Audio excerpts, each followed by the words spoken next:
Ya son las 4:05, entonces me parece que es conveniente que iniciemos nuestro encuentro del día de hoy, que además tiene la cualidad de ser el último encuentro de este seminario, ¿no? En específico, siempre las sesiones de cierre llevan un cierto monto significativo por lo que implican.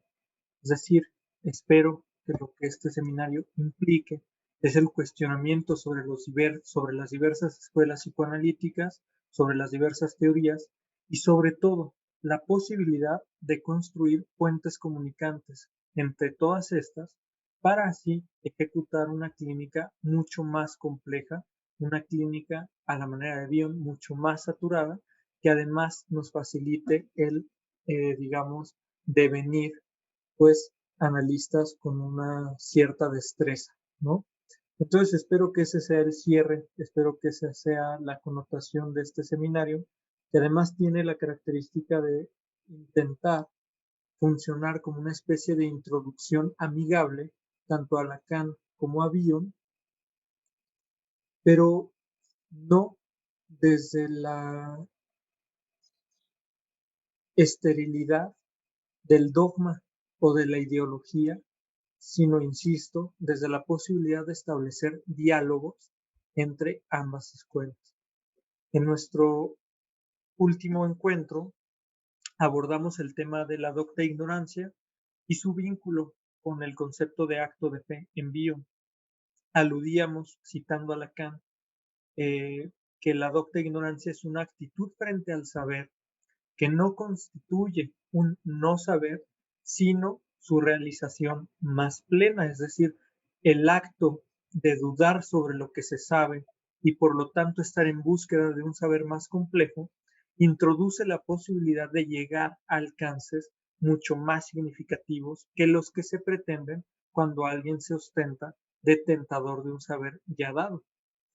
Es importante señalarlo así porque una de las características primordiales del delirio, y ustedes en el texto de Transformaciones lo encuentran en Bion, una de las características fundamentales del delirio es que quien sufre el, el episodio delirante tiene certeza del delirio, no duda del delirio.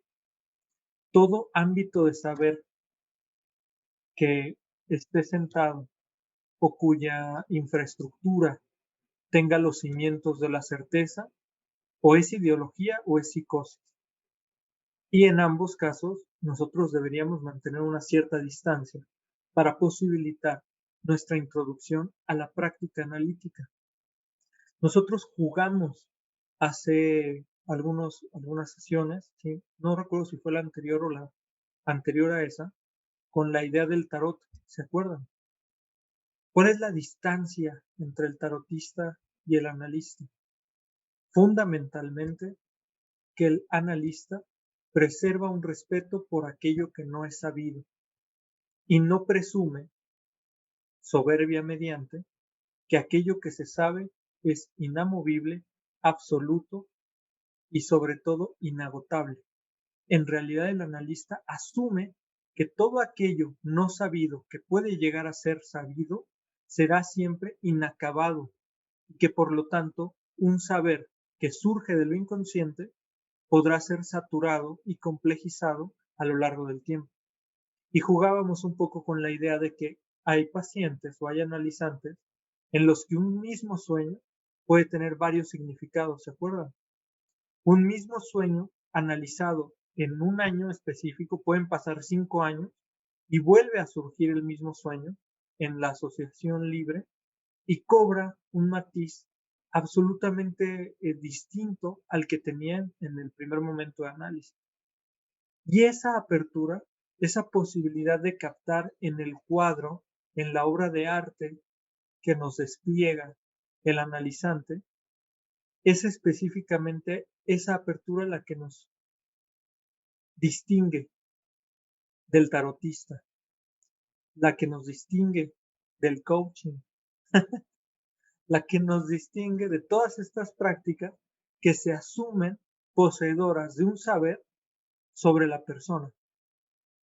Nosotros hemos comprendido como analistas que también nosotros estamos en falta y por lo tanto asumimos un lugar en el que no pretendemos saber mejor que el analizante qué es lo que le pasa. Es un asunto de respeto por la subjetividad del otro. Muy bien. Entonces, parte de este posicionamiento es lo que impregna lo que es la docta ignorancia. La docta ignorancia es precisamente saber que no se sabe todo, estar en conocimiento de la falta y por lo tanto ir llevando las cosas hacia complejizaciones más abarcativas. Y el acto de fe implica saber que no sé, pero que puedo llegar a saber. Es un acto de fe en tanto no está sustentado en una certeza matemática, pero sí en una actitud que supone la posibilidad. Y ese es precisamente nuestro trabajo. Nosotros, como jugábamos en alguno de nuestros encuentros, asumimos que un saludo, que un acto fallido, que un sueño, que un lapsus, eh, un síntoma, todas las formaciones del inconsciente no son solo, digamos, signos, no son solo evidencias de que algo anda mal, sino que todas ellas son significantes a través de los cuales se deslizan diversos significados que habrá que rastrear. Y de manera fundamental, y ustedes lo pueden percibir en los textos de los que nos ocupamos esta semana, nuestra tarea es instruir al analizante para que aprenda a despertar ese cuestionamiento por sí mismo, ¿no? El analizante no llega cuestionándose, llega afirmando un saber ya dicho, que es lo que analizábamos el sábado anterior con la idea de sujeto de la historia, historia del sujeto, etcétera, etcétera, y sujeto historizante. Tenemos que hacer esa conversión, esa posibilidad de cuestionamiento. A lo mejor no es que tú siempre has sido una linda y que siempre has sido la nena de papá. A lo mejor es que no te queda de otra. A lo mejor es que la relación entre tus papás es tan mala que la única relación satisfactoria y la única relación positiva que podía haber en esa casa era la tuya con tu papá y la de tu mamá con tu hermano. Y con eso lo que estamos haciendo es subvertir el discurso, desmoronar el mito del neurótico. Muy bien, entonces, quisiera iniciar con el planteamiento de si alguno quiere hacer alguna pregunta, algo que quieran retomar de nuestro encuentro anterior, o si entramos de lleno en los temas del día de hoy. Piénsenlo un momento.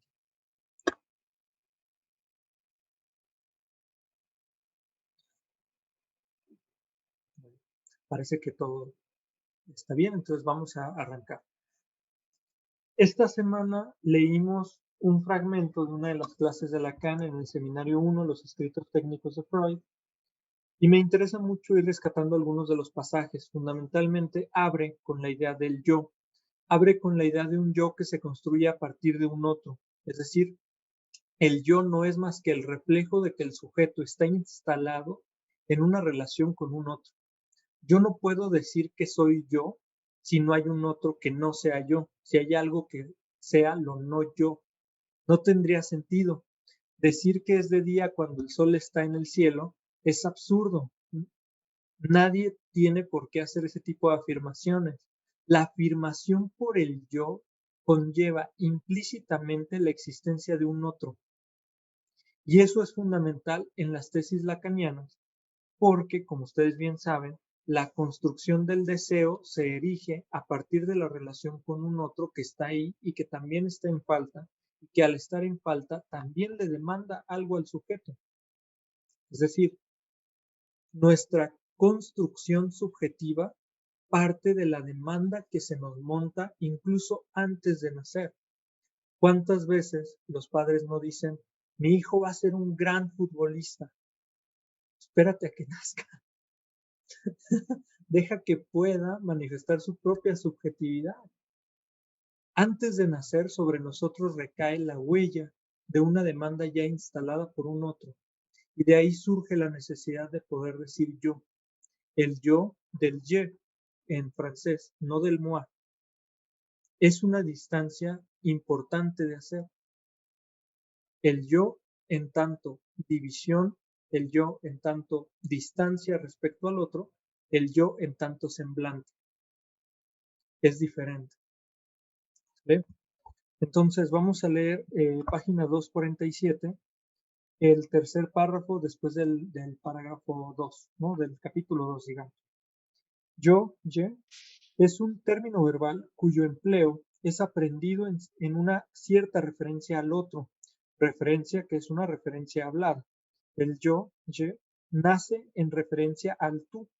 Todos saben cómo los psicólogos montaron, a partir de ese punto, cosas fabulosas, por ejemplo, la relación de reciprocidad que se establece o no y que determina no sé qué etapa en el desarrollo íntimo del niño.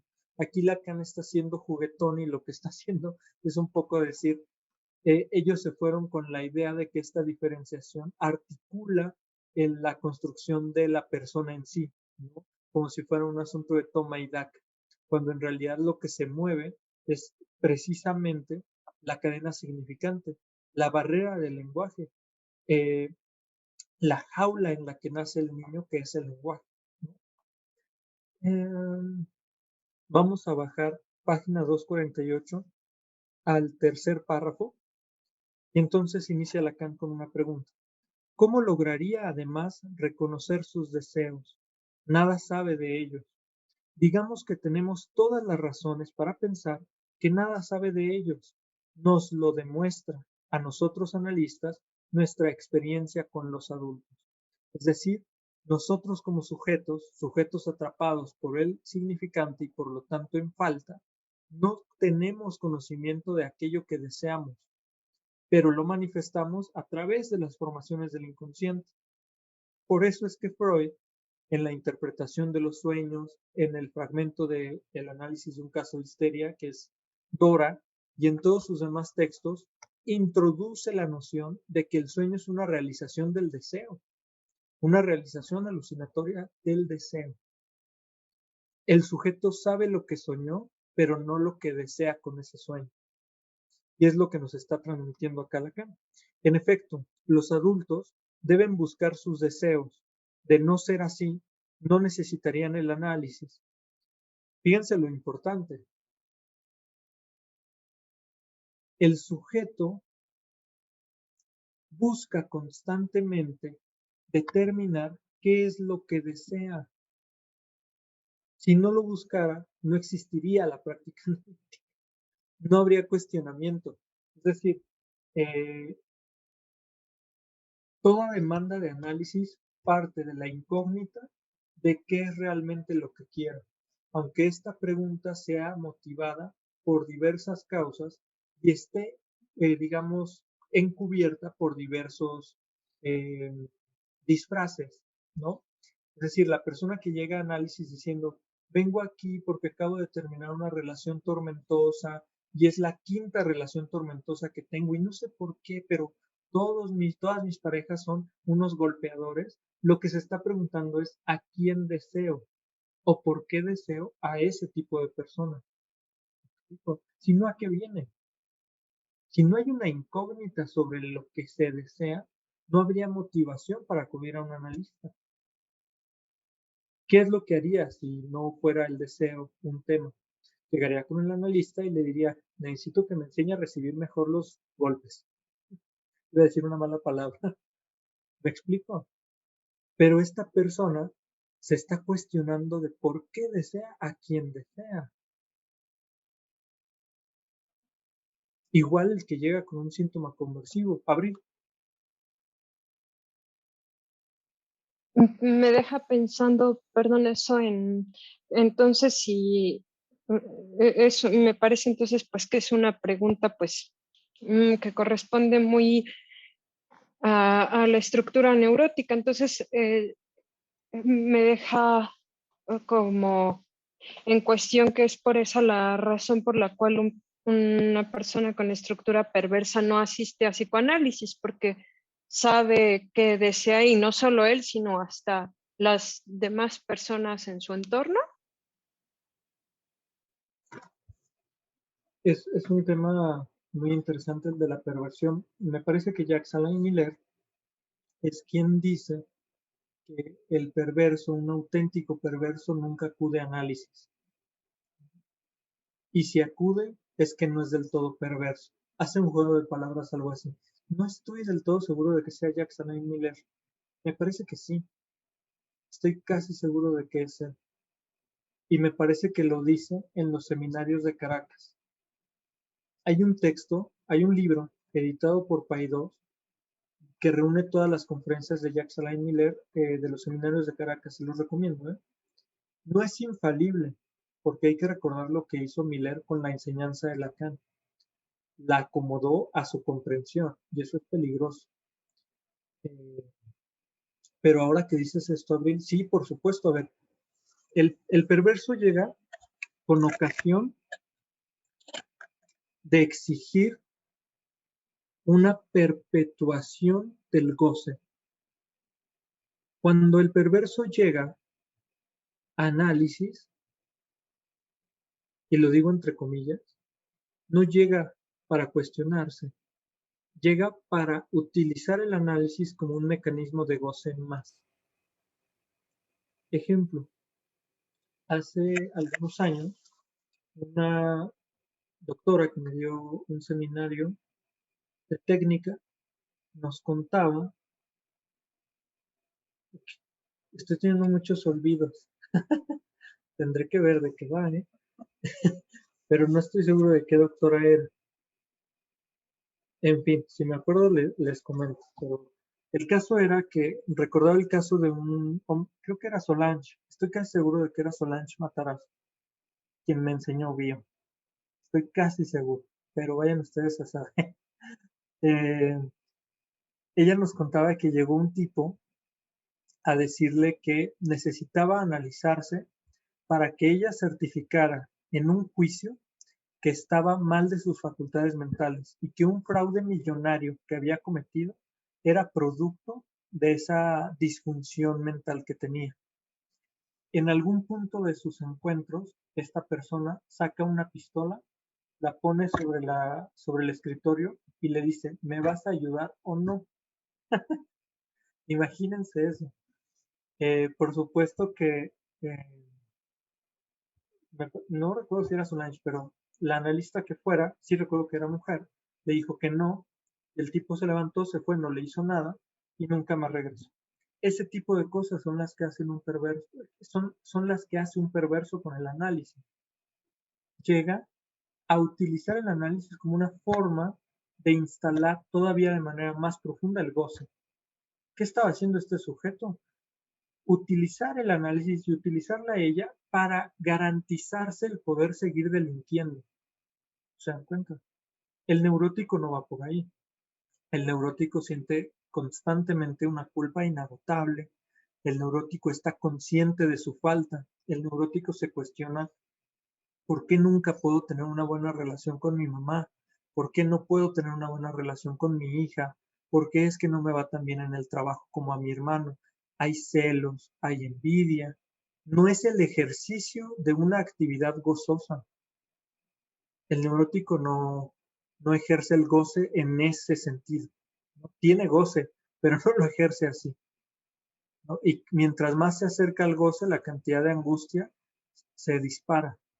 El perverso goza, digamos, sin el monto de angustia o sin el monto de culpa.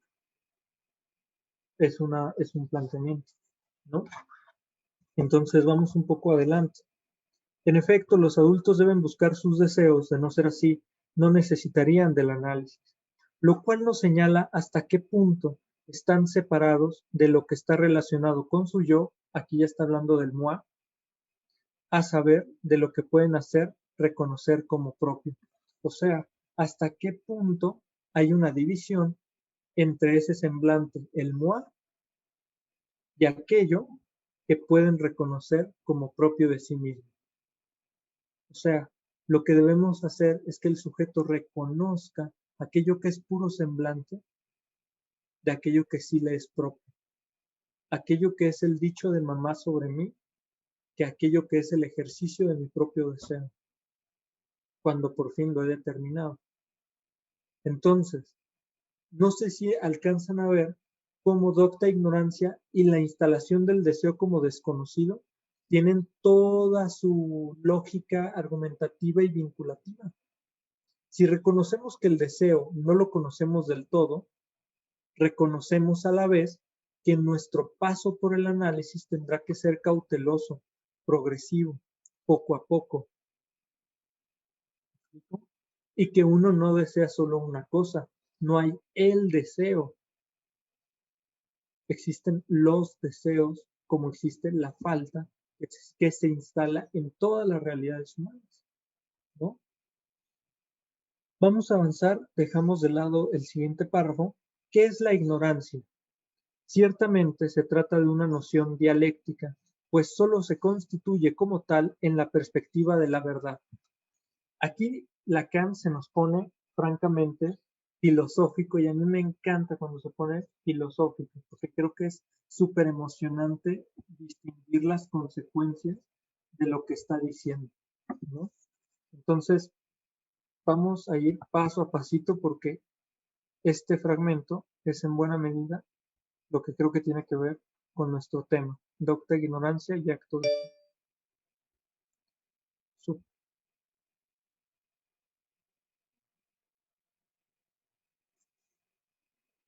Entonces, dice Lacan, perdón, Juvenal, sí vi tu mensaje. Por supuesto, voy a pedir que te faciliten el link del video del encuentro anterior. Perdón, es que luego se me va. Ok, entonces nos dice Lacan, la ignorancia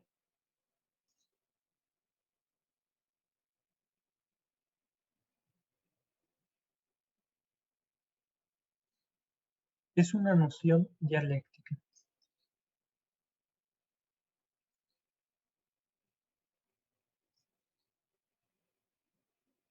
¿Por qué dialéctica? Porque es un juego que se da entre ignorancia y verdad. Es entonces lo sabido, lo no sabido. ¿Cómo es que esto se puede armar como una lógica dialéctica? Si yo digo, no sé, qué día es hoy,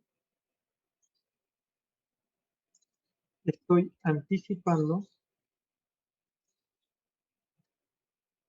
que puedo llegar a saberlo.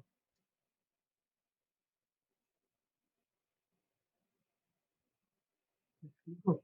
Esto está vinculado con la idea de Wittgenstein en el Tractatus Lógico-Filosófico de que eh, nuestro lenguaje determina los límites del mundo, ¿no?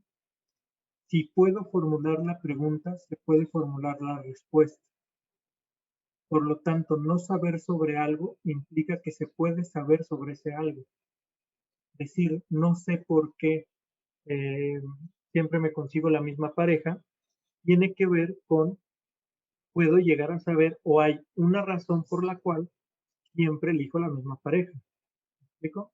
Determinar o hablar de la ignorancia implica a su vez hablar de una verdad, aunque sea en un sentido negativo,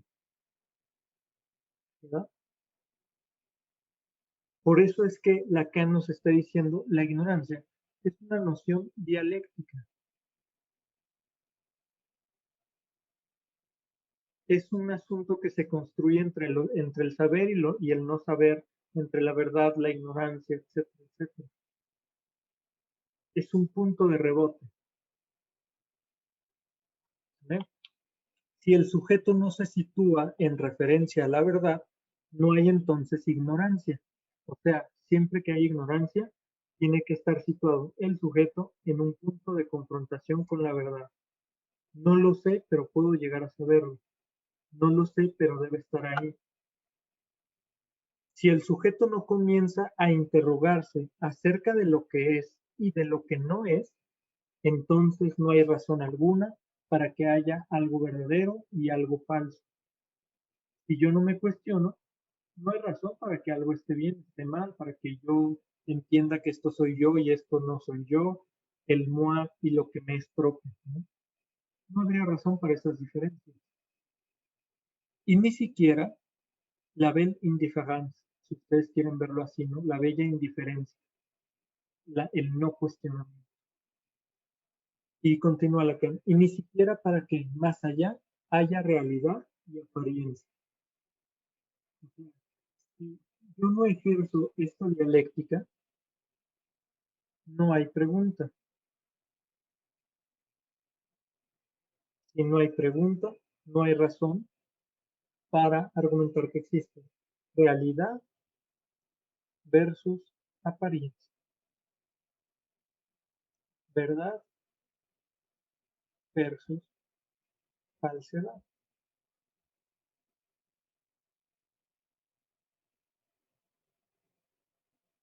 Es solo, es solo sobre la duda, sobre lo que se puede montar específicamente cualquier acceso que tengamos a un registro de verdad. Solo sobre la duda, solo sobre la interrogante. Fuera de ahí no podemos llegar a la verdad. Son oponentes. Esto, ¿cómo lo transmite Bion? Y lo leíamos en nuestro encuentro anterior.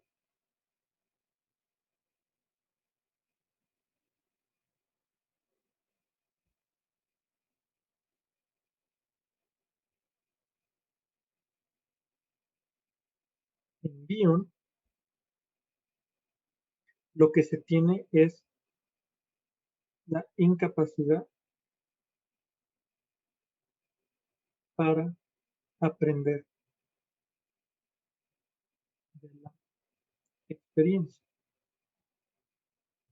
¿Se acuerdan que Bion habla de que si tú tienes certeza, ya no puedes aprender más porque no hay posibilidad de que tengas una experiencia?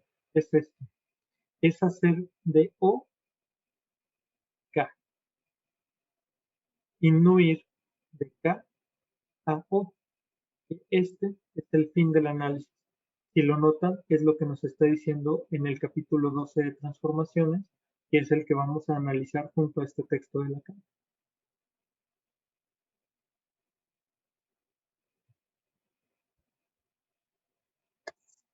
Continúa Lacan, página 249, tercer párrafo. En el análisis, desde el momento en que comprometemos al sujeto implícitamente en una búsqueda de la verdad, comenzamos a constituir su ignorancia, o sea, tarea del analista, constituir la ignorancia del sujeto. ¿Qué significa constituir la ignorancia del sujeto? Que el sujeto se interrogue sobre sí mismo. ¿Cómo ocurre esto? Ocurre de una manera, digamos, natural.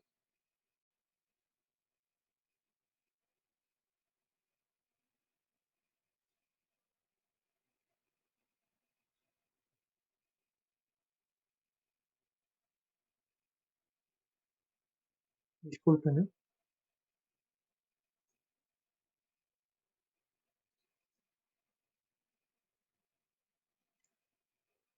De manera natural estamos habituados a que el analizante se confronte con nuestro cuestionamiento. ¿Están de acuerdo con eso? Así es como el analista está constantemente introduciendo la ignorancia del sujeto. Y vamos a verlo ahora en un caso que les traje. Continúa Lacan. Somos nosotros quienes creamos esta situación y por consiguiente dicha ignorancia. Cuando decimos que el yo no sabe nada acerca de los deseos del sujeto, es porque la elaboración de la experiencia en el pensamiento de Freud nos lo enseña. Esta ignorancia no es, pues, una pura y simple ignorancia. Es lo que está expresado concretamente en el proceso de la Verneinung y que se llama en el conjunto estático del sujeto desconocimiento. Es decir, soy ajeno a mí mismo. Este párrafo se puede reducir así. Como soy ajeno a mí mismo, debo preguntarme sobre mí.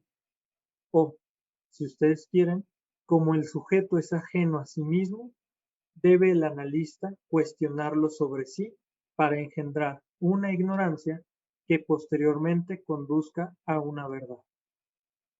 ¿Sale? Es básicamente lo que estamos planteando en este punto. En el último párrafo de este mismo fragmento dice Lacan: ¿qué es entonces este desconocimiento implicado detrás de la función del yo, que es esencialmente función de conocimiento? Ojo, este desconocimiento, esta ignorancia, nos dice Lacan, es función de conocimiento.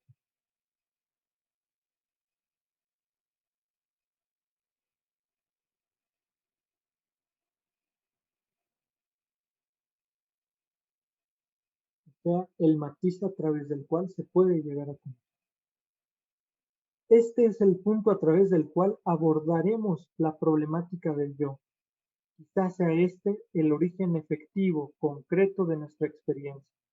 Nos entregamos ante lo analizable a una operación semántica, en otros términos, a una operación de traducción que apunta a desatar una verdad. Ojo aquí, es una función de conocimiento que apunta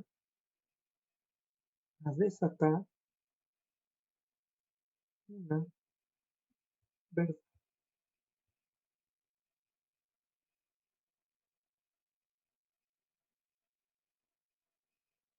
Esto, en lenguaje bioniano,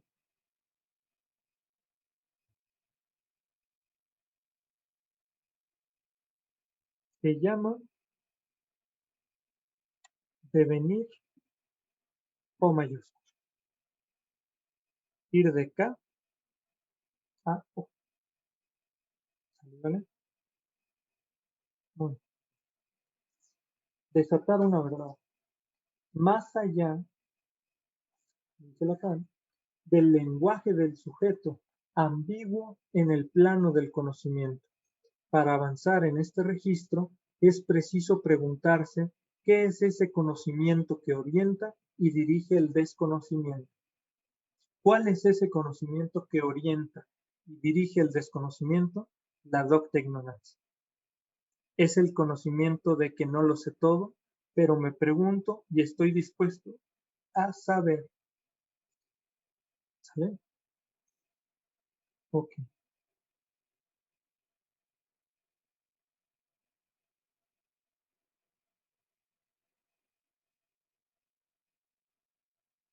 Vámonos a la página 252 en el segundo párrafo, porque esto, si se fija, toca muchísimo lo que Bion nos dice sobre sin memoria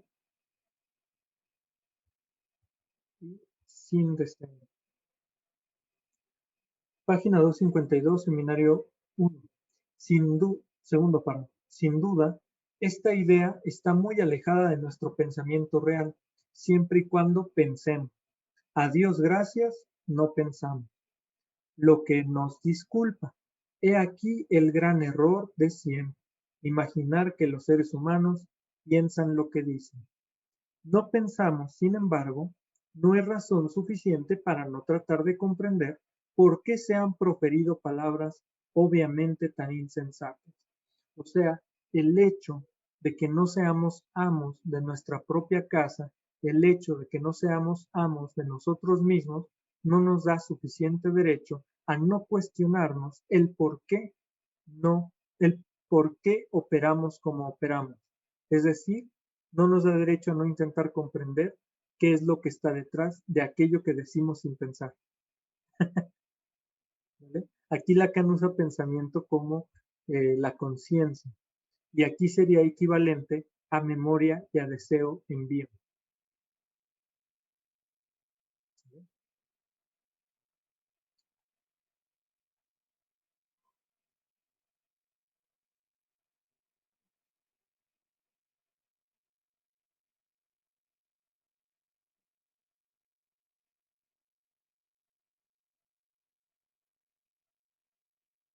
En la página 253 nos vamos hasta abajo el último párrafo.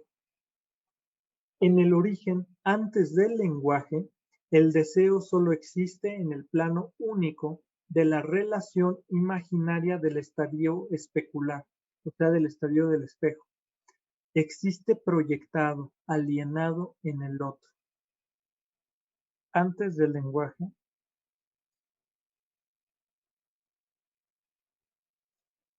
el deseo existe alienando al sujeto, siendo proyectado especularmente sobre él por otro. ¿Qué significa esto?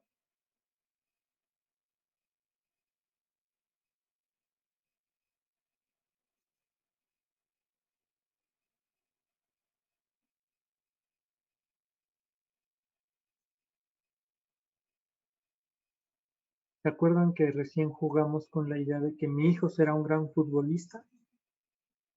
Es lo que está diciendo Lacan en estos 3 renglones.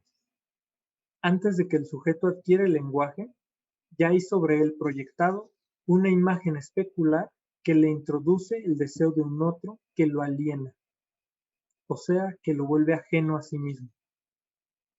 Ya desde ahí tenemos una complicación con el saber. No nos sabemos a nosotros mismos, no podemos sabernos, porque está lo inconsciente. La tensión que provoca no tiene salida, es decir, no tiene otra salida. Hegel lo enseña que la destrucción del otro.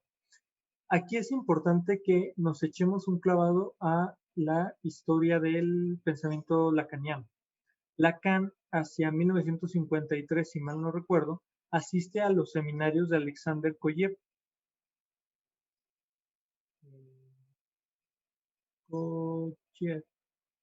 Alexander Kojev es un lector, un filósofo lector de Hegel, que hace una lectura paradigmática de la fenomenología del espíritu. Lo que dice Kojev es que la lógica del amo y el esclavo introduce también la idea del deseo en el ser humano. ¿Cuál es la lógica del amo y el esclavo? La lógica en Hegel es que amo y esclavo están en una permanente relación dialéctica, en la que el esclavo va a subvertir el lugar de amo, entonces el esclavo se va a convertir en el nuevo amo y el amo se va a convertir en el nuevo esclavo. Pero luego el nuevo esclavo va a volver a ser amo y luego el amo va a ser esclavo. Este devenir, esta dialéctica del amo y del esclavo, es lo que se constituye como historia. Para Hegel, todo el proceso histórico de la humanidad está sustentado en este principio.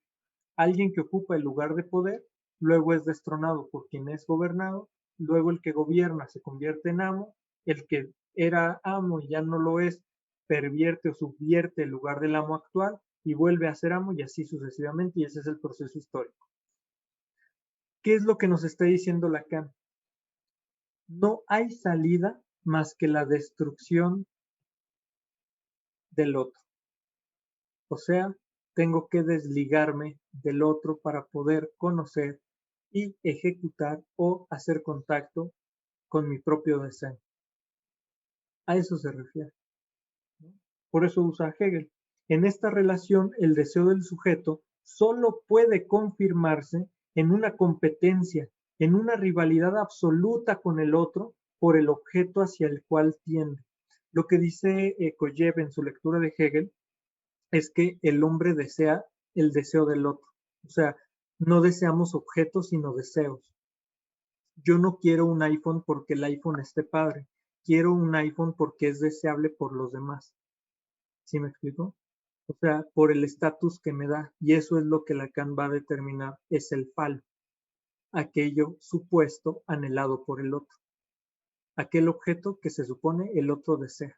Eso es el falo. Entonces, en realidad, la lectura de Hegel le sirve a Lacan, la lectura de Hegel hecha por Kojev, le sirve a Lacan para armar toda su lógica del inconsciente. El inconsciente en sí sería la búsqueda de los objetos subrogados eh, en la idea de un falo desconocido y que nunca termina por cristalizarse del todo. Es decir, me compro el iPhone y descubro que ese no era el falo y ahora quiero el iPhone 12 porque es el nuevo deseo del otro, ¿no? ¿Cómo lo puedes ver? Mira, ya tengo el nuevo iPhone 11. Uy, te hubieras comprado el 12, acaba de salir.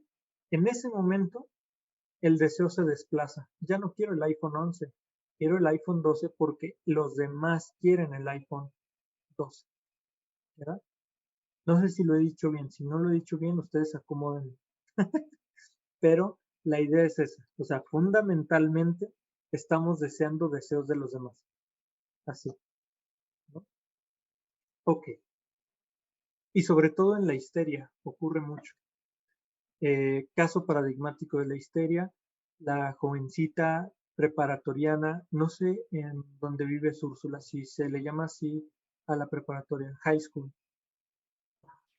¿Secundaria? Es cuando ellos tienen No. 16, 17 años.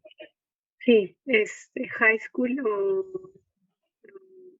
Sí, secundaria high school, está bien. Ah, ok, o sea, ya se llama secundaria todo ese proceso.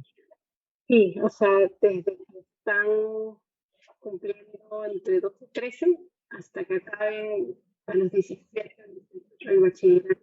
Pero hay colegios que, digamos, a fuerza de idioma inglés le llaman high school también. O sea, hay de los Ah, dos. vale, vale. Ok, Ujú. buenísimo. Ok, la chica esta de high school se enamora del jugador, del quarterback del equipo de fútbol americano, porque es el chico más deseado. Es decir, no se enamora del chico, no desea al chico en sí, desea lo que el chico representa para el deseo de los demás. ¿Sí? Y es un poco lo que está introduciendo Lacan en este apartado del texto.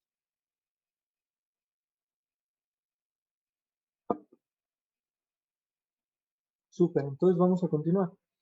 Cada vez que nos aproximamos en un sujeto a esta alienación primordial, es decir, el sujeto está alienado por lo que el otro desea, es ajeno a sí mismo, se genera la agresividad más radical, el deseo de la desaparición del otro, en tanto el otro soporta el deseo del sujeto. ¿Bien? Ok, vamos a echarnos otro clavadito a otro texto fundamental de nuestra práctica, que es Recuerdo,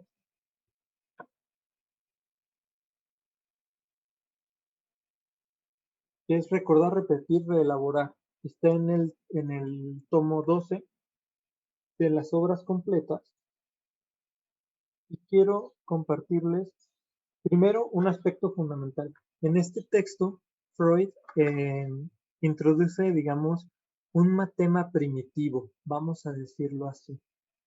Eh, muy, muy primitivo. Digamos que prácticamente es únicamente un signo matemático, que es este que les estoy poniendo aquí. Phi alfa. Phi alfa es un signo que Freud utiliza para representar la palabra psicoanalítica. O sea que ni Bion ni Lacan son totalmente originales. Digamos que Freud mismo ya estaba como muy poquito, insisto, es como súper primitivo, es un asunto así como apenas un boceto, pero ya el hecho de que encontremos esto así nos permite entender cierta tendencia. Ok, sobre este texto lo que quiero rescatarles es lo que venimos planteando, que es la idea de que nosotros debemos estructurar una lógica práctica cuando llega un analizante, que es la lógica práctica de la ignorancia. Debemos instituir la ignorancia en el analizante, ¿no? Entonces, denme un segundo, ¿no?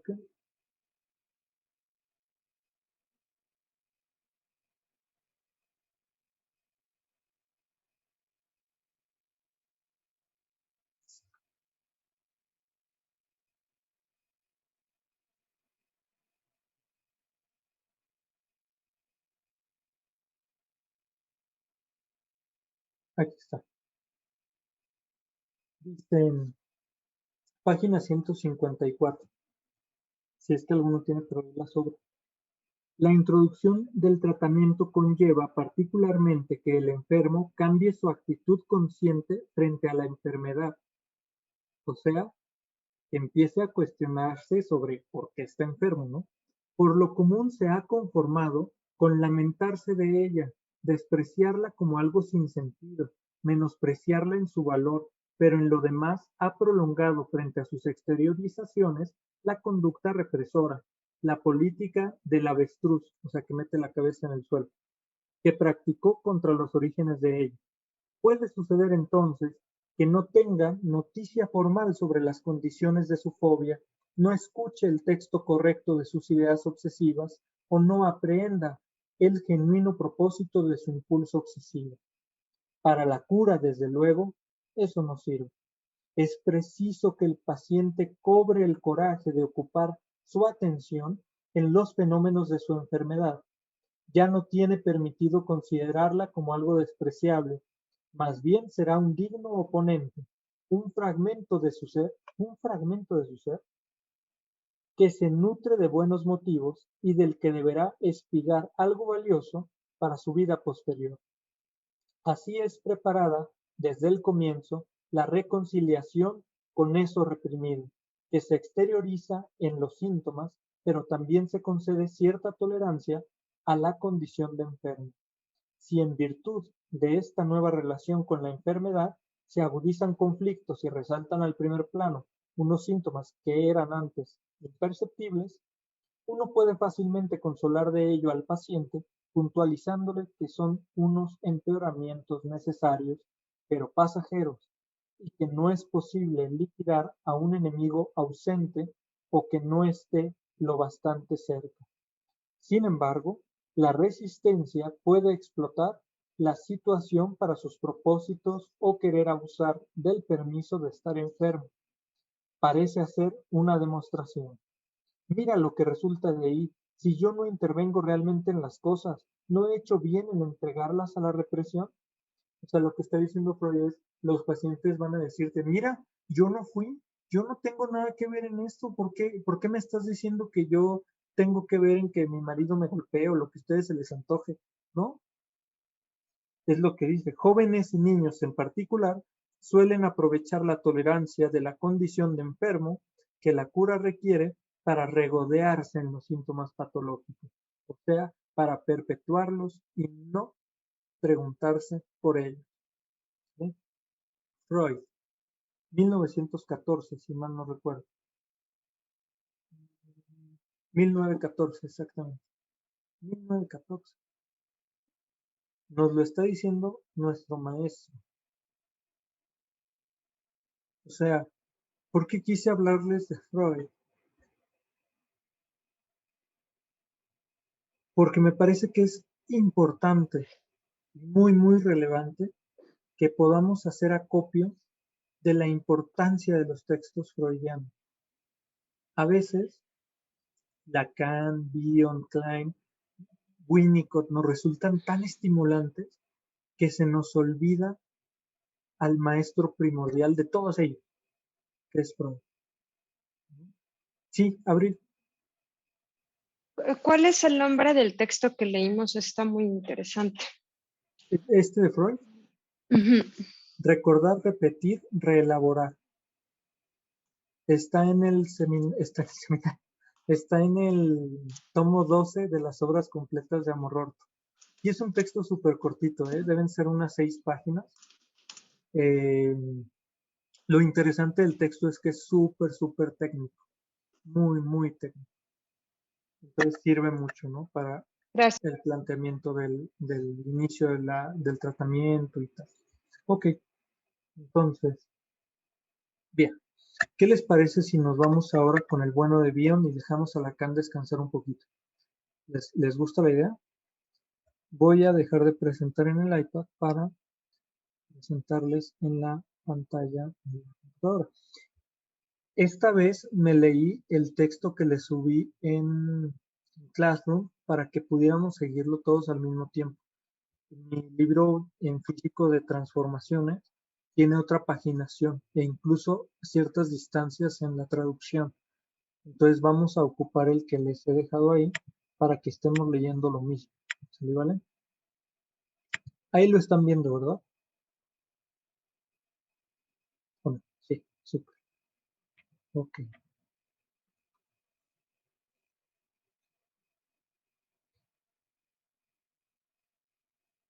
Entonces, capítulo 12.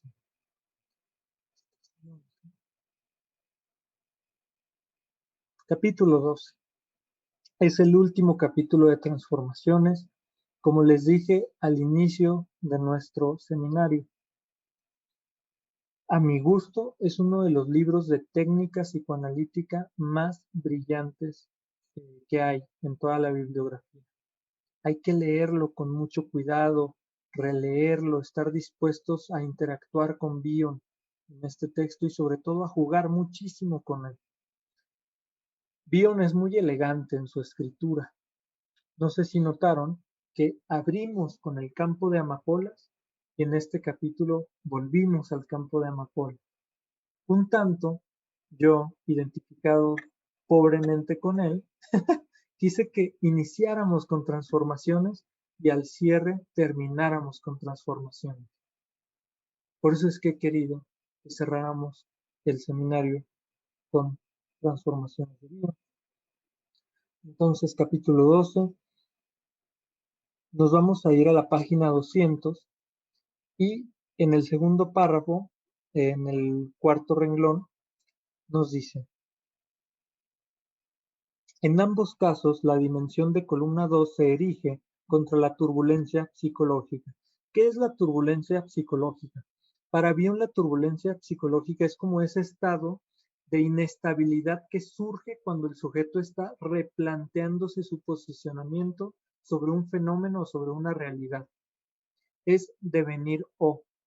Es esa turbulencia de, ay Dios, o sea, me acaba de caer el 20, acabo de acceder a esta verdad, me estoy dando cuenta que la verdad, yo soy el causante de mis relaciones complicadas en el trabajo porque inconscientemente siento celos como sentía celos de mi hermano hace 20 años y tal y tal.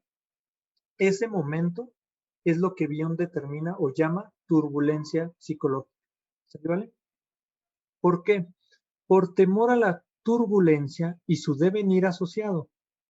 Dicho en otros términos, se temen las transformaciones en K cuando amenazan con la emergencia de transformaciones en O. ¿Se dan cuenta?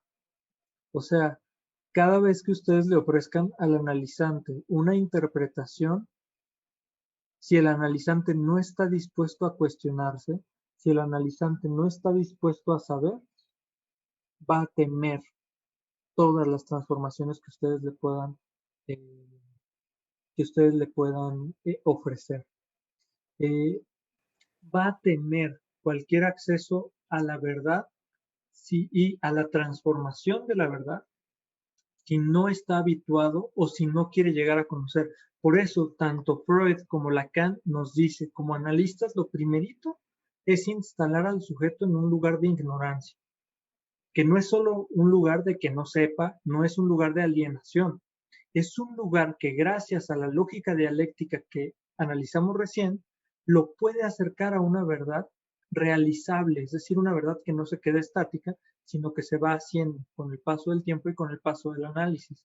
Si no tenemos ese sujeto, lo que va a ocurrir es lo que está describiendo Bion aquí.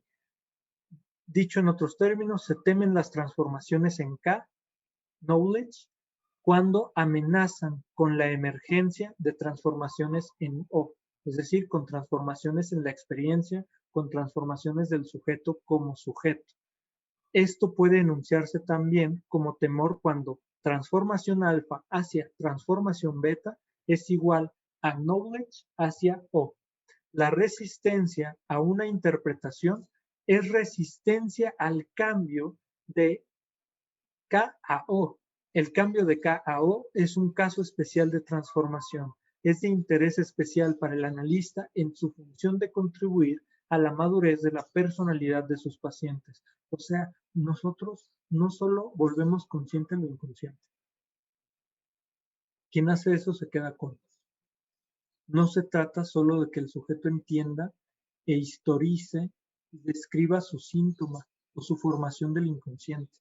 Se trata de que tenga la posibilidad de devenir otro al que fue, de desmontar la cadena de alienación en la que se encontraba. Y ustedes seguramente lo han visto en su práctica. No solo es como... y los analizantes mismos te lo dicen. Bueno, sí, ahora lo sé. ¿Y luego qué? ¿No? O sea, está bueno. O sea, ya sé que mi pareja se parece a mi mamá y que por eso tengo broncas. So, es eso lo que está diciendo bien. Si se queda en knowledge, no sirve de nada. Me acordé de un chiste que hay que dice, oye, estoy yendo a análisis. Ah, ok. ¿Por qué? Ah, es que me orino. Ah, ok. Oye, ¿cómo te va en tu análisis? Ah, no, ya sé por qué me orino. Ah, oye, entonces ya dejaste de orinarte. No, me sigo orinando, pero ya sé por qué. Exacto, exactamente, exactamente. Ese chiste muy bueno y que por cierto no conocía, está muy, muy bueno, materializa en una imagen esto de lo que está hablando bien. Sí, ya sé por qué me orino, pero me sigo orinando. No, el analizante tiene que hacer algo con ese saber. Si no, ¿para qué? Y ahí se puede constituir la resistencia. Es decir, a veces la resistencia no está en revelar lo inconsciente a la conciencia. A veces la resistencia está en hacer con aquello que devino consciente algo que permita la subversión del sujeto, algo que permita desmontar esa alienación, esa ajenidad. Ok. ¿Y les gustó el texto de Bion? ¿Cómo lo vivieron? Debo confesarles que a mí me gusta más, en la comparación, el texto de Bion que el de Lacan. Me parece más juguetón, me parece más amable, me parece que esto que hace con San Juan de la Cruz es brillante, brillante, brillante. Me encanta. Voy a tomar justo el libro que se va a presentar para que abordemos lo de San Juan de la Cruz de la Noche Oscura. ¿Sale? Entonces, aquí digo, a ese mismo respecto podemos remitirnos a las ideas de Bion sobre San Juan de la Cruz, y que son semejantes a las consideraciones lacanianas sobre la docta ignorancia y el proceso de esa ignorancia ante el saber. En Transformaciones, Bion cita a San Juan de la Cruz en su noche oscura de la subida del Monte Carmelo. Recoge los siguientes puntos. Por tres causas podemos decir que se llama noche este tránsito que hace el alma a la unión de Dios.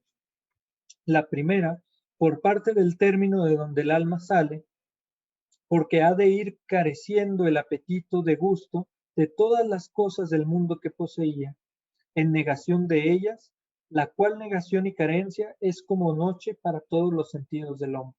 O sea, lo primero que atraviesa el alma, según San Juan de la Cruz, es la desmantelación de su posibilidad sensitiva. Por lo tanto, todo lo que sentía deja de tener peso para él. La segunda, por parte del medio o camino por donde ha de ir el alma a esta unión, lo cual es la fe, que es también oscura para el entendimiento como la noche. O sea, la certeza de que vas hacia Dios. ¿Sale? ¿Cómo lo podríamos traducir al lenguaje psicoanalítico? Primero, el analizante cacha o toma una cierta distancia de su repetición, de su síntoma, ¿sale? De su formación del inconsciente. Luego, tiene la fe de que va a acceder a una verdad a través del análisis de ese signo o de ese síntoma o de esa formación del inconsciente.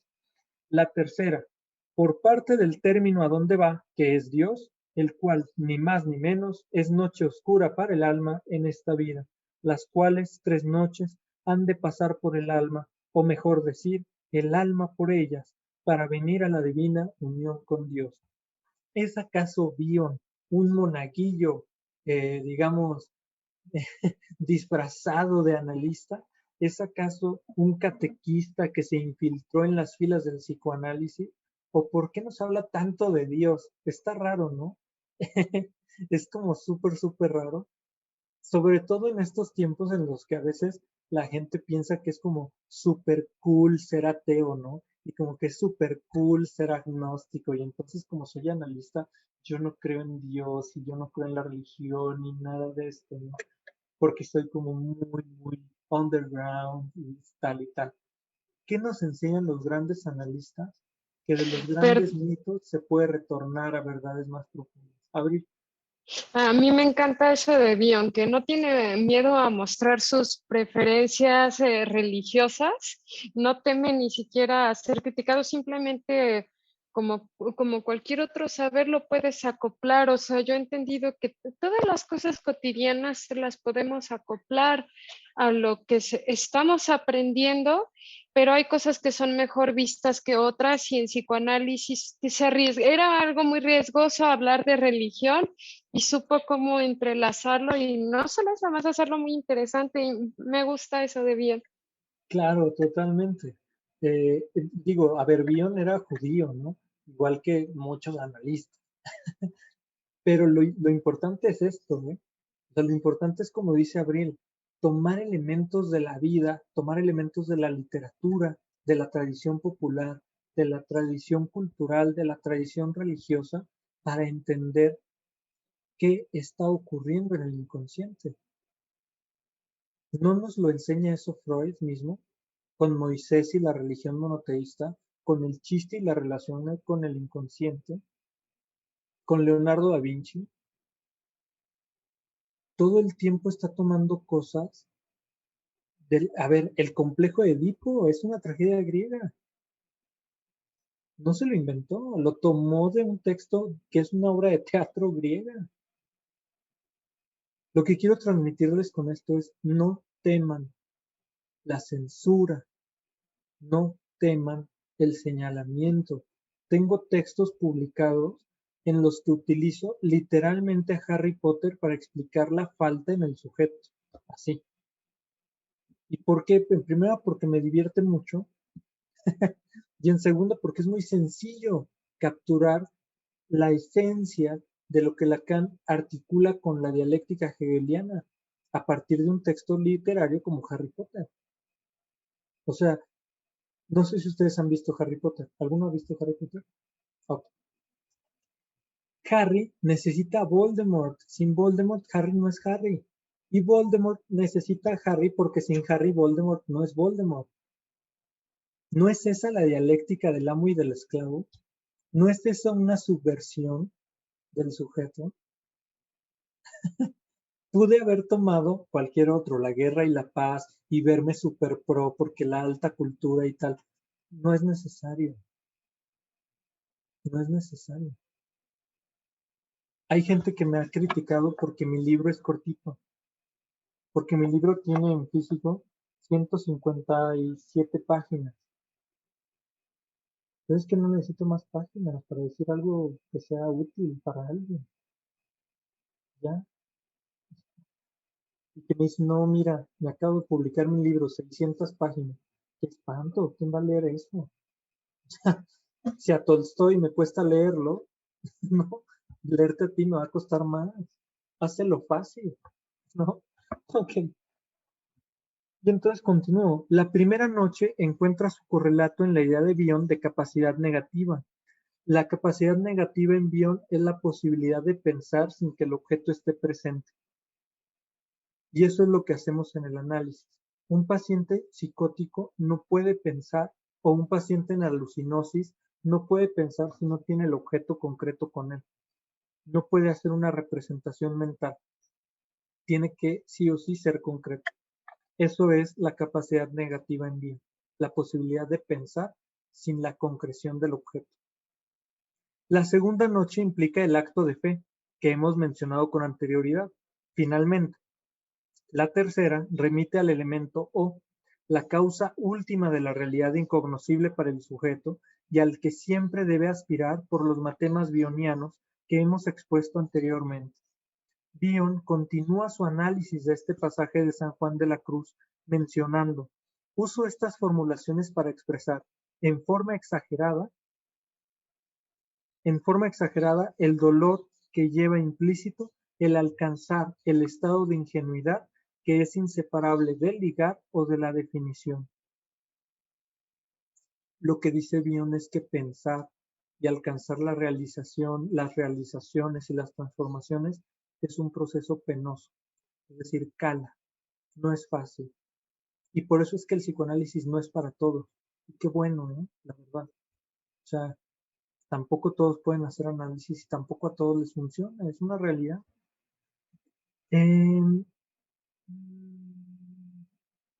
Cada vez que se nombra una conjunción constante, ello implica admitir la dimensión negativa y encuentra la oposición del temor a la ignorancia. El temor en la ignorancia es en Bion uno de los aspectos más prohibitivos para la realización del análisis. Tener temor a no saber implica la imposibilidad de llegar a saber. Porque si yo temo no saber, no puedo admitir que me falta algo en lo que sé y por lo tanto no me voy a cuestionar, y si no me cuestiono no llegaré a una verdad. Por eso es que el temor a la ignorancia en Bion es un elemento de resistencia, es un elemento imposibilitador a la verdad del sujeto. ¿Vale? Ciertamente es necesario que también el analizante se sostenga en una cierta capacidad negativa que le permita el asombro y el encuentro con los misterios y, en general, con la incertidumbre de los derroteros a los que habrá de enfrentarse en su inconsciente. En este mismo sentido, Lacan afirma en su ya mencionado Seminario 1, dedicado a los escritos técnicos de Freud, que ¿qué es la ignorancia? Ciertamente se trata de una noción dialéctica, pues solo se constituye como tal en la perspectiva de la verdad. Si el sujeto no se sitúa en referencia a la verdad, no hay entonces ignorancia. Si el sujeto no comienza a interrogarse acerca de lo que es y de lo que no es, entonces no hay razón alguna para que haya algo verdadero y algo falso, y ni siquiera para que, más allá, haya realidad y apariencia. En el análisis, desde el momento en que comprometemos al sujeto implícitamente en una búsqueda de la verdad, comenzamos a constituir su ignorancia. Somos nosotros quienes creamos esta situación y por consiguiente dicha ignorancia. Precisamente, ahí estoy hablando yo, precisamente esa instauración de la ignorancia en el sentido de Lacan aproxima a los dos autores en la consecución de una capacidad de pensarse y repensarse por parte del paciente. En esta línea discursiva, ambos coinciden con un gran respeto por la verdad del sujeto y más aún la posición subjetiva adecuada para el sujeto en esa búsqueda y en ese camino que busca la verdad como un proceso sin cierre. Es lo que les digo. Toda verdad que se cierra, toda verdad que se establece como inamovible, deja de ser funcional. ¿Qué lo lleva a complejidades cada vez mayores? Abstracciones en el sentido de Bion y a la revelación del significante que instaura al deseo, dándole al sujeto la posición distanciada con su goce, ¿no? Entonces, ahí estamos haciendo un puente bastante bueno entre ambos autores.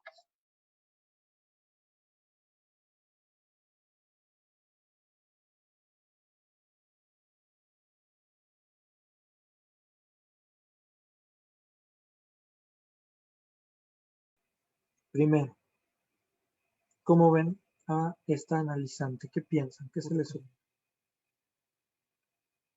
No es poca cosa, ¿eh?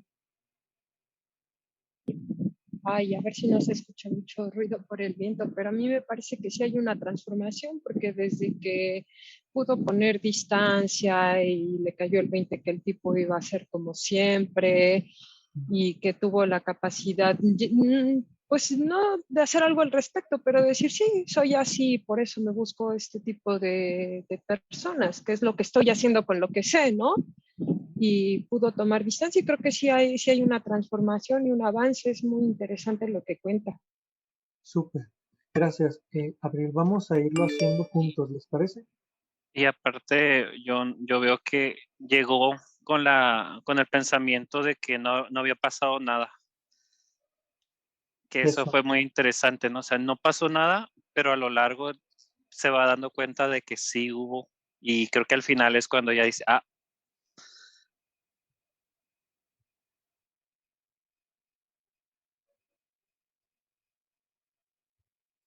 Ok, vamos a ir paso a paso con lo que nos han dicho Abril y Oscar. La O anterior a esta sesión es que ella supera las relaciones nocivas o toma distancia de ellas. Esta sesión, ella llega con una transformación paciente alfa. ¿Cuál es la transformación paciente alfa? Que no hay cambio. Sigue en relaciones nocivas.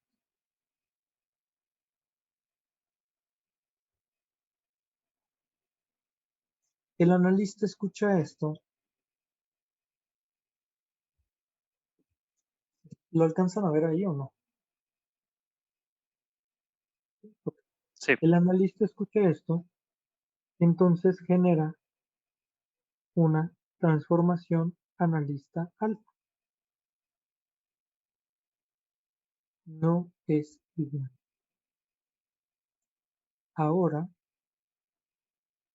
usted tomó distancia.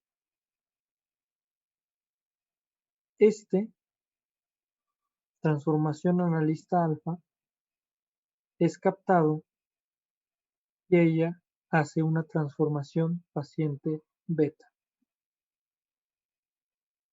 que es efectivamente no fue lo mismo. Pude rechazarlo.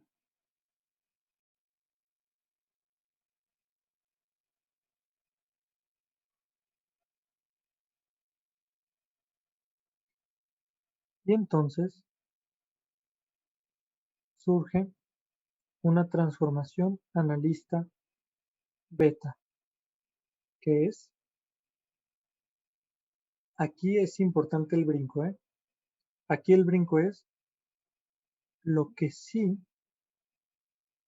es que usted divide a sus parejas entre el bueno y el malo. Y parece preferir al mal. ¿Se le ocurre algo? Oscar, a mí ahí me llama mucho la atención la palabra cabrón, ¿no? Eh, si nos vamos, sería como los cabrones o los que son los machos, ¿no? Entonces tendría toda esta carga simbólica del fuerte, del masculino, o sea, toda esta carga simbólica que le damos como al macho, ¿no? O sea, que también podría ser esa carga. fíjense cómo está trabajando nuestro inconsciente aquí, ¿eh? La sensibilidad de Oscar. Cabrón fue una palabra que el analizante no usó, esa la puse yo sobre la mesa, ¿lo notaron? La puse sobre la mesa porque esta persona, Isaac, es precisamente un hombre súper machista,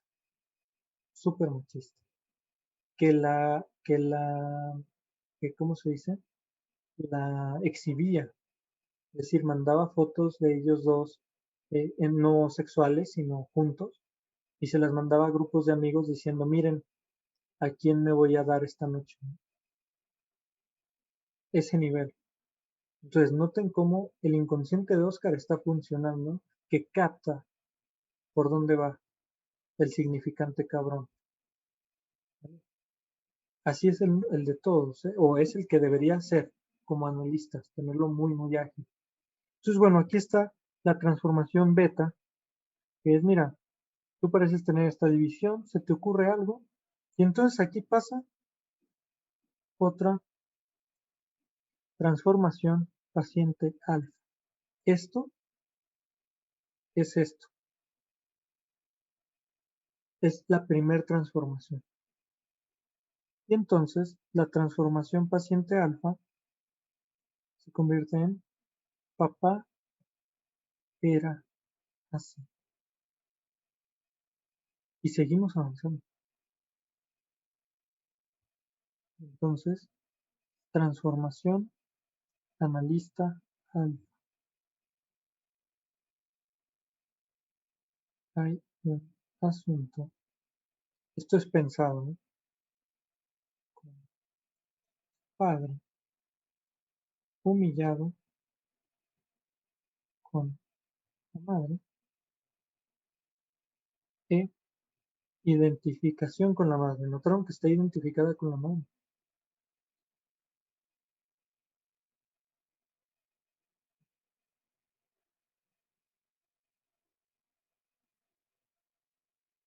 Y entonces ocurre una transformación analista beta, que es ya la interpretación. Es como si usted se buscara a alguien igual de cabrón que usted.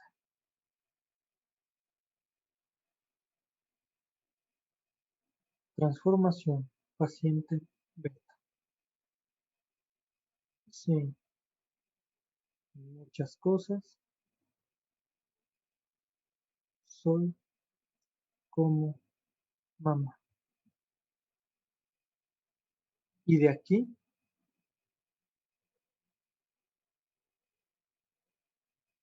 pero yo no soy mi mamá. Yo soy Verónica.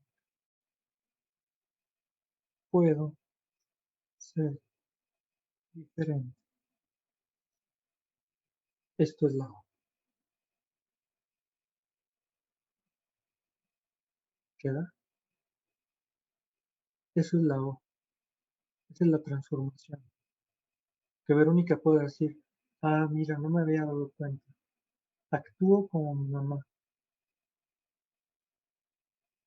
Igual que mi mamá, rechazo al que me trata bien. Igual que mi mamá, alejo al que me trata bien. Pero yo no soy mi mamá. Y yo quiero tener a alguien para convivir, para tener una intimidad más cercana, más linda, que no me exhiba, que no me use. Eso es el nivel de O, que no se muestra en esta sesión, pero sería el nivel. Y entonces nosotros podemos jugar, vean todo el devenir, en bioniano. Es el juego de la transformación alfa, transformación beta, transformación alfa, transformación beta. Y a esto podemos agregarle cosas. Todo esto, todo esto es el paso de K a O. Es del knowledge, de las representaciones de pensamiento, no es igual, ahora tomo distancia, no fue lo mismo, sus parejas, el bueno y el malo, todo eso es K. Es una transformación de pensamiento, de ideas, ¿no? De representaciones, que conducen a O. ¿Cuándo sería el problema del que nos advierte Bion? Cuando el analizante se queda aquí. Esto es ir de O a K. Sí, tienes razón. Muchas veces soy como mi mamá. Bueno, sí, pero, o sea, la idea es que hagas algo diferente, ¿no?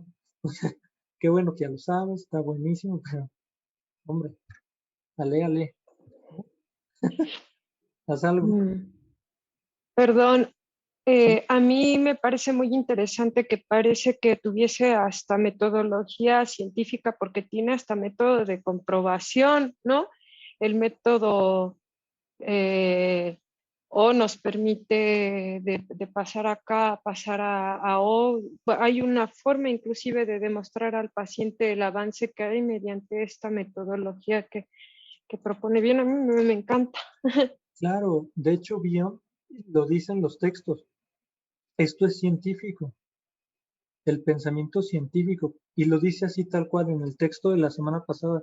No sé si se acuerdan que dice, condición para que el pensamiento científico se dé es el acto de fe. Lo dice con esas palabras. Bueno, obviamente el orden puede ser diferente, pero la idea es esa, ¿no? Que para que el pensamiento científico tenga lugar, debe haber acto de fe. Entonces, claro, o sea, lo importante de todo esto es que nos permite armar la lógica y comprender qué estamos haciendo, aunque no sepamos lo que digamos muchas veces. Esto en Lacanés sería la cadena significante. Acuérdense que para Lacan, la cadena significante es la cadena que se da por el discurso y que se detiene cuando hay una resistencia, la resistencia del analista. ¿Cuál es la resistencia del analista? La que imposibilita el proceso dialéctico. Entonces, en Lacanés sería S1, S2, S3, S4, S5, S... Perdón, es que ya parece que la punta del Apple Pencil ya... Vale, me siento como maestro así que no sabe usar las computadoras.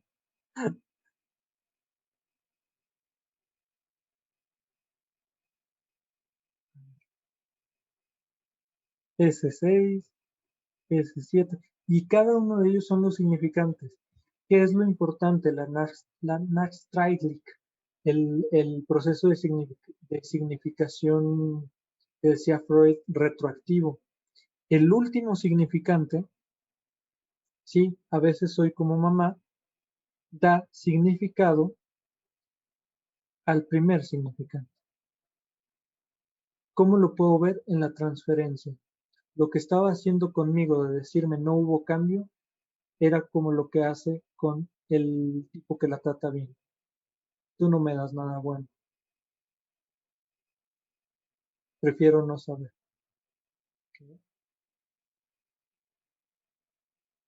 Ok.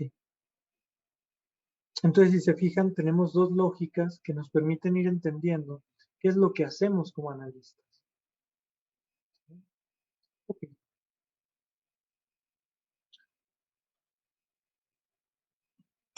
Oscar, adelante. Ahorita que mencionabas lo del acto de fe en las ciencias, recordé mucho, por ejemplo, cuando uno entrena una red neuronal, ¿no? Por ejemplo, tu celular que reconoce tu cara. Para entrenarlo, lo tienes que entrenar con información y con errores para que aprenda.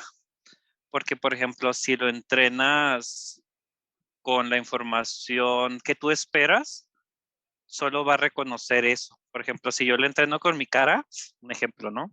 Solo reconocería mi cara, que sería como lo que dice Bion, ¿no? O sea, si tú le das la información o el que tú esperas, solo esa información la reconocería en el mundo. Pero si tú le enseñas a que aprenda del error, va a aprender a reconocer todas las caras. Entonces esto también es un acto de fe, o sea, no sabes dónde va a terminar, pero sabes que va a aprender algo, ¿no? Exactamente. Esto último que acabas de decir es lo que cierra bien la pinza, es decir, es aprender de la experiencia. Justo así, y es lo que quiere bien. Aprender de la experiencia en Bion no es el sentido más pueril o el más de nivel coach, ¿no? De aprende de tu experiencia. Es un tontería. Aprender de la experiencia tiene que ver con aprender, sujetar lo que hemos vivido, darle un significado y colocarnos en otro sitio a partir de ese significado. No es para no hacer lo mismo necesariamente. Es para cambiar nuestra posición en el tablero, que es lo que nos está diciendo Oscar con el entrenamiento del móvil. Aprender de la experiencia no es que ahora sepas hacer huevos estrellados y ya no se te reviente la yema, sino que conozcas cómo es la consistencia del huevo y que ahora no solo sepas hacer huevo estrellado, sepas hacer huevo revuelto, sepas hacer huevo a la mexicana y todo lo demás. Súper. Perdón, yo también, ahorita me quedé pensando en el caso y dije, también tuvo la capacidad de hacer una asociación proyectiva, porque reconoce en Isaac las propias cosas que ella hace, entonces ya puede también verse a través de los demás, y eso también es un avance importante. Por supuesto. A ver, también, dato relevante, es una analizante de 3 años de análisis. Es decir, ya lleva un muy buen rato. Además es una mujer muy inteligente, muy dispuesta al trabajo analítico y eso también ayuda. Hay gente que no nos ayuda tanto y que es más complicado, pero finalmente pues tengo esa ventaja con ella en específico, ¿no? Que permite justo estos juegos. Ok, iniciamos este seminario apreciando una pintura de Juanjo Sáenz, Saliendo del psicoanalista, ¿se acuerdan? Vamos a cerrarlo apreciando 2 obras de arte, una pintura y una gráfica. Una es de un pintor contemporáneo joven, se llama Aniel Fonseca, mexicano, que pinta sobre las disfunciones y los síntomas sociales. Otro es de uno de los grandes maestros mexicanos que acaba de fallecer, el maestro Arturo Rivera. Él es un exponente del realismo tenebrista y la obra que van a ver se titula Legataria. Bueno, de hecho, esta de aquí también es de Arturo Rivera, esta se llama La Paloma. Entonces les voy a poner las pinturas. Traten de hacer una reflexión, de tener una experiencia estética, de darle un significado a eso que ven y de quizá vincularlo con alguno de los conceptos que hemos visto. Y al cierre jugamos un poquito entre todos, ¿les parece?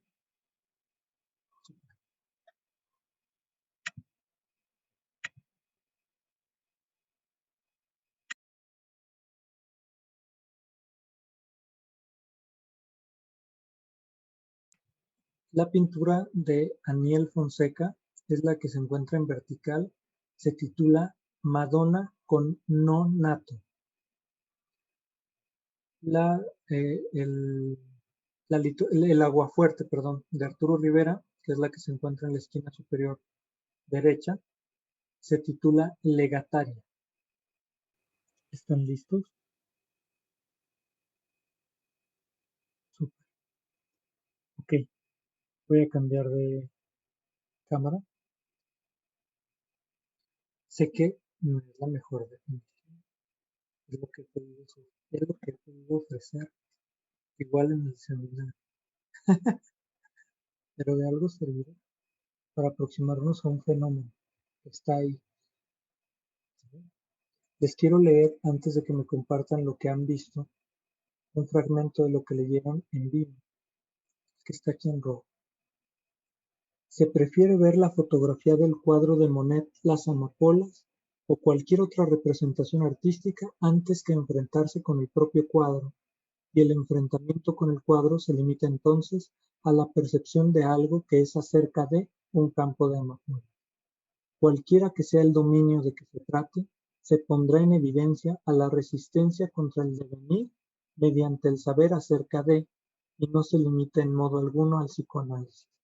Sin embargo, en el análisis, donde analista y paciente deben esperar el crecimiento de la capacidad para madurar, este aspecto de transformación K a transformación O es importante. y debemos considerarlo con mayor detalle.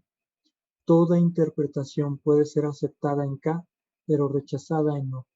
La aceptación en O significa que se siente que la aceptación de una interpretación que capacita al paciente para conocer aquella parte de sí mismo a la que se ha dirigido la atención implica ser o devenir esa persona.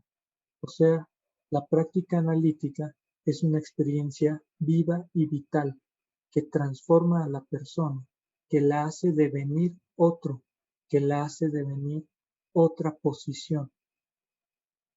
Nosotros no podemos quedarnos con la fotografía del Monet. Debemos aprender a tocar el cuadro, a sentir el cuadro que nos muestra el paciente, el analizante. Finalmente, para eso hemos sido convocados como analistas, para estar frente al cuadro del paciente y no solo quedarnos con la foto. ¿Qué sería la foto? Sería quedarnos con la teoría y no hacer análisis. Sería decirle a esta paciente que hemos analizado el día de hoy, mire usted, lo que no se da cuenta es que usted siente una envidia terrible por su madre y por eso trata de robarle a su padre. Voy a tratar de hacer una transformación en beta de todo lo que ustedes me han dicho. Ya tuve mi transformación alfa, que es escucharlos. Voy a tratar de hacer la transformación beta. Lo que este seminario nos ofrece es la posibilidad de contener, como decía Oscar, dentro de nosotros una criatura, que puede estar viva o puede estar muerta, como decía Abril. De nosotros depende que la transformación sea viva y se perpetúe, siempre teniendo en mente que nunca podemos aprender, sujetarlo todo, porque hay un punto en el que el acceso a esa verdad se vuelve ominoso, como decía Úrsula. Hay un aspecto de las pinturas, de la obra que nos muestran nuestros analizantes, que no vamos a poder decir con palabras, sino únicamente hacer reflejos de ello. Como decía bien Georgie, a veces el asunto es que no entiendo, no lo entiendo del todo, pero puedo destacar algunas cosas que me permiten figurar qué es lo que nos quiso mostrar esta persona, este artista o este analizante. Jimena, por su parte, nos decía, aquí está la maternidad en sus dos sentidos. Son obras que tienen que ver con la maternidad. Y finalmente Juvenal nos dice, hay que mostrar el vientre, hay sujeción del vientre, hay un señalamiento al vientre. Ese es nuestro acto de fe. Georgie nos recordó que podemos no entender, pero tenemos la certeza de que ese pintor quiso decirnos algo. Debe ser así con nuestros analizantes. Podemos no entender, pero debemos tener la certeza de que el cuadro que nos muestra nos quiere transmitir algo. ¿Les parece bien si dejamos por hoy? Bueno, fue un gusto de verdad, me divertí muchísimo. Espero que ustedes también la hayan pasado igual de bien que yo. Ya tienen por ahí mi correo, vh2000, ¿cómo era? Bueno, les doy el otro, victordeltoro2010@hotmail.com, ese es uno, y el otro, según yo, es vhtoro2015@gmail.com. Ahí con todo gusto podemos seguir debatiendo, jugando, discutiendo y demás. De verdad que fue un encanto estar con ustedes cada sábado. Espero poderlos ver en la presentación del libro el viernes 20, ahora les digo, yo soy malito para las fechas. Viernes 25 a las 6 de la tarde por Facebook. Pues que descansen, feliz fin de semana y cuídense mucho.